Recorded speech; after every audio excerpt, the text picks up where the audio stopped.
If your yard has been fighting you for years, no matter how much money or time you throw at it, I need you to sit with that for a second. Because it's probably not your soil. It's probably not bad luck. It's probably not even your climate. In the next 20 minutes, I'm going to walk you through 10 landscaping rules that almost everyone believes, that garden centers keep selling you, that your neighbor swears by, and every single one of them is quietly working against you. Some of these myths are costing you hundreds of dollars a year in dead plants and wasted water. One of them might be the exact reason that tree you planted 3 summers ago still looks like it's dying. Stick around, because myth number 7 is the one almost nobody knows they're doing wrong. And it's probably happening in your yard right now. By the way, one bad planting mistake can cost you years. I mean that literally, years of growth gone, because of one wrong move at the very beginning. Before we get into today's list, I want you to avoid that mistake completely. Scan the QR code on your screen right now and grab the complete guide. It walks you through exactly what to do instead, step by step. All right, let's get into it. Myth number 1, more water is always better. This is probably the single most common yard killer there is, and it makes sense why people believe it. If a plant looks thirsty, you water it. If it still looks bad, you water it more. Simple, right? Except that's not how roots work. When you give your lawn or your garden beds a light daily sprinkle, that water barely soaks past the top inch or 2 of soil. The roots have zero reason to grow downward, because everything they need is sitting right there at the surface.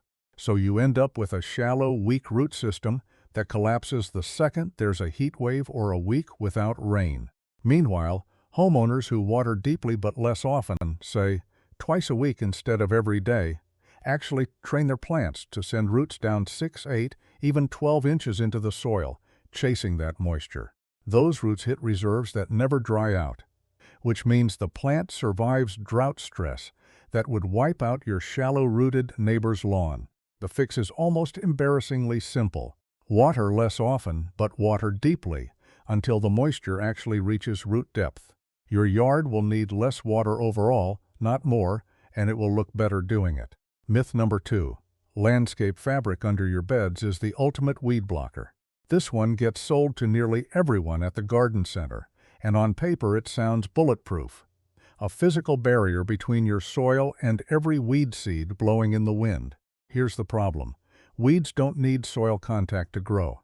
Wind-blown seeds and existing weeds settle right on top of that fabric, in the thin layer of mulch or dust that collects there, and they root straight through the tiny holes in the weave. Within a year or 2, you've got weeds growing on top of the fabric, and now you can't even hand-pull them properly because their roots are tangled into the material itself. On top of that, the fabric blocks water and oxygen from reaching your soil the way they naturally would. It suffocates the beneficial microbial life underground, and as it breaks down over the years, it sheds microplastic fragments directly into your garden beds. What actually works better and costs less? A 2 to 4 inch layer of organic mulch, shredded bark, wood chips, or straw, laid directly on the soil, kept a few inches away from the base of trunks and stems. It smothers weed seeds, it holds moisture in, and as it breaks down, it actually feeds your soil instead of poisoning it with plastic. Skip the fabric entirely. Myth number 3, vinegar is a safe, natural way to kill weeds. This one spreads like wildfire on social media because it sounds like the perfect hack. Cheap, natural, sitting in your kitchen cabinet right now. And here's the uncomfortable truth. Household vinegar barely works. It's a contact herbicide, which means it burns whatever leaf surface it touches, but it does almost nothing to the root system underneath. You'll watch that dandelion wilt and brown within a day, feel a little victorious, and then 2 weeks later it's back because the root never died. Horticultural vinegar, the much stronger industrial version with a higher acetic acid concentration, actually can do real damage to weeds, but it can also do real damage to you, your pets, your soil pH, and any nearby plants you actually wanted to keep. It requires gloves, eye protection, and careful targeted application, which is a far cry from the just spray it and forget it hack people post online. If you're dealing with weeds you actually want gone for good, targeted hand pulling after a rain, or a properly labeled product used exactly as directed, is going to save you more time and heartache than a vinegar spray bottle ever will. Myth number 4. The bigger the planting hole, the better, especially in clay soil. This one feels intuitive. Dig a huge hole, fill it with nice loose grit or amended soil, give those roots plenty of room to spread.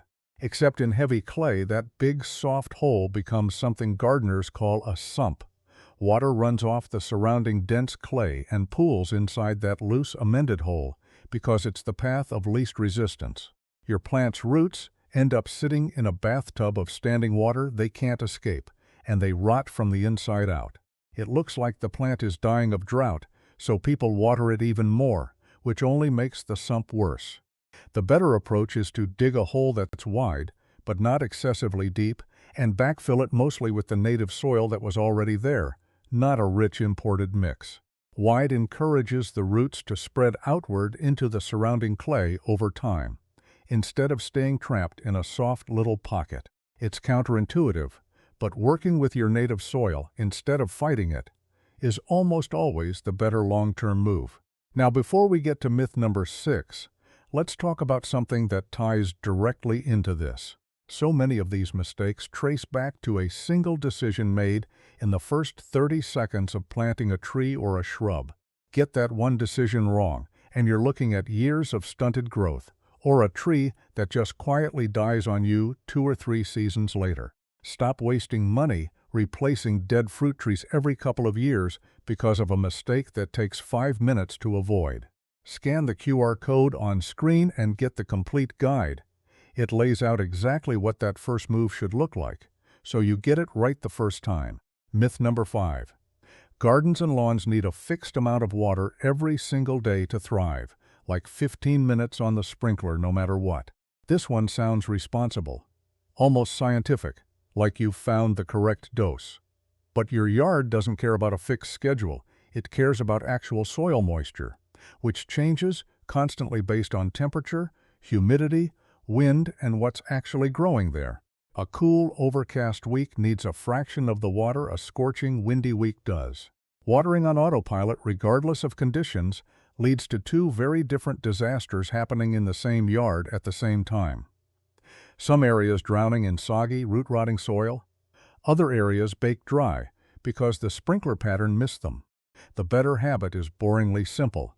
Stick a finger 2 inches into the soil before you water. If it's still damp, skip that day. If it's dry, water deeply. Your plants will tell you what they need if you actually check instead of running the same timer every single day out of habit. Myth number 6. If a little fertilizer helps, a lot of fertilizer will help even more. This is one of the most expensive myths out there, because people genuinely believe they're being generous with their plants, when in reality they're chemically burning them. Fertilizer is concentrated salt and nutrients. Over-apply it, and you create a harsh environment around the roots that actually pulls moisture out of the plant instead of feeding it. This is literally called fertilizer burn, and it shows up as crispy browned edges on leaves that looks a lot like drought stress, which ironically makes people fertilize even more. Beyond burning your own plants, excess fertilizer that isn't absorbed doesn't just disappear. It washes off with the next rain into storm drains, streams, and groundwater, contributing to the kind of algae blooms you've probably seen in the news. The label on that bag isn't a suggestion. It's a carefully calculated dose based on real research into what your soil and plants can actually use. Read it, measure it, and resist the urge to add just a little extra for good measure. More is not better here. More is just more expensive damage. Myth number 7, and this is the one I promised you at the start because almost nobody realizes they're doing it. Crocks or gravel at the bottom of a plant pot improve drainage. This piece of advice has been passed down for generations, gardener to gardener, and it feels like basic physics. Put something coarse at the bottom, water drains through it and out the hole, right? Except that's not actually how water moves through soil. Water doesn't just fall downward through gravity alone. It moves through a process called capillary action, clinging to soil particles and moving along that continuous medium. The second you introduce a layer of gravel underneath your soil, you create a break in that capillary flow.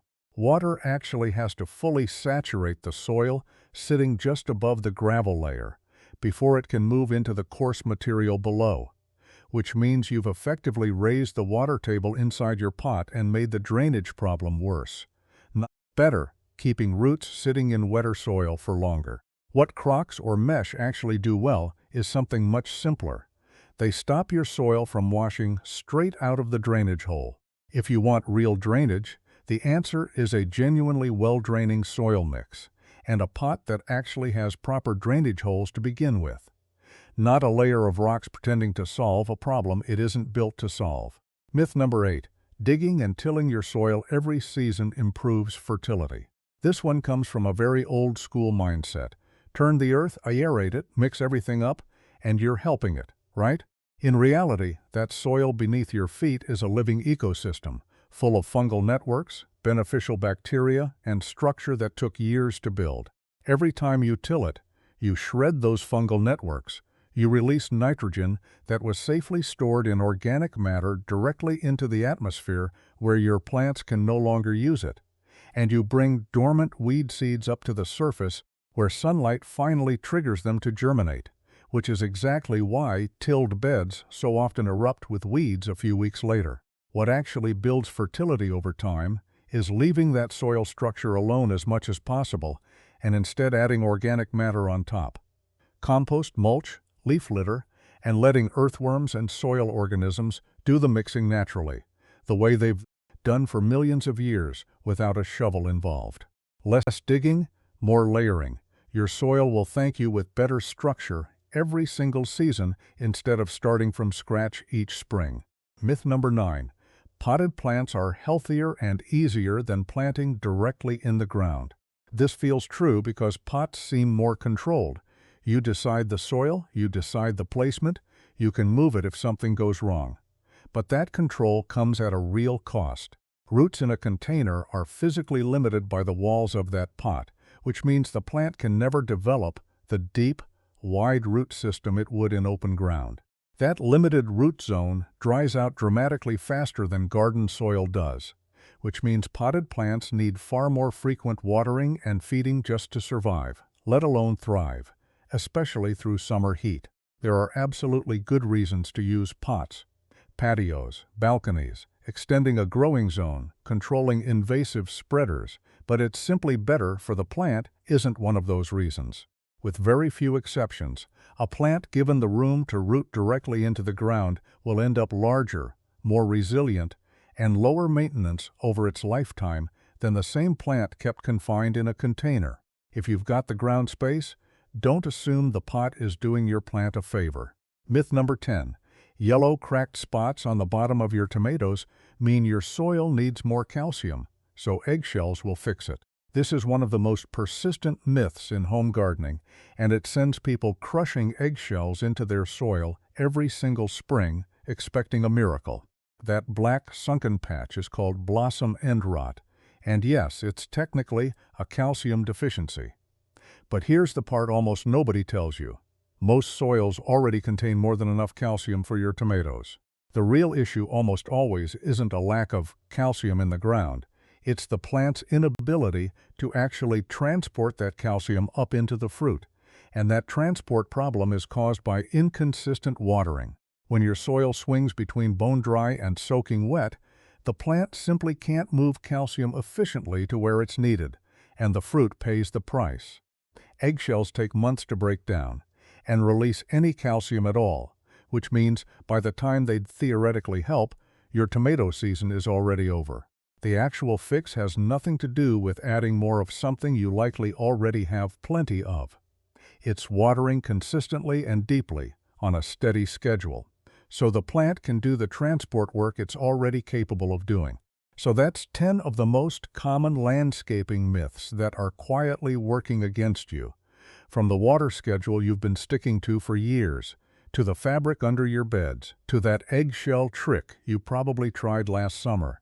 Individually, each of these might not seem like a big deal, but stack them together across an entire yard, across multiple seasons, and you're looking at years of wasted money, wasted time, and plants that never got the chance to actually thrive. And that brings me to the real reason I wanted to make this video. Most of these mistakes don't happen because people are careless. They happen because the advice that gets passed around, from family, from social media, from well-meaning friends, is confidently wrong. Don't wait 5 years to realize you planted the wrong tree, in the wrong spot, the wrong way. Learn it the right way. Scan the QR code on your screen right now and get our complete guide. Link is also in the comments below. If this video saved you from a mistake you didn't even know you were making, do me a favor and hit that like button. And subscribe if you want more of these breakdowns before you make another costly yard mistake. I'll see you in the next one.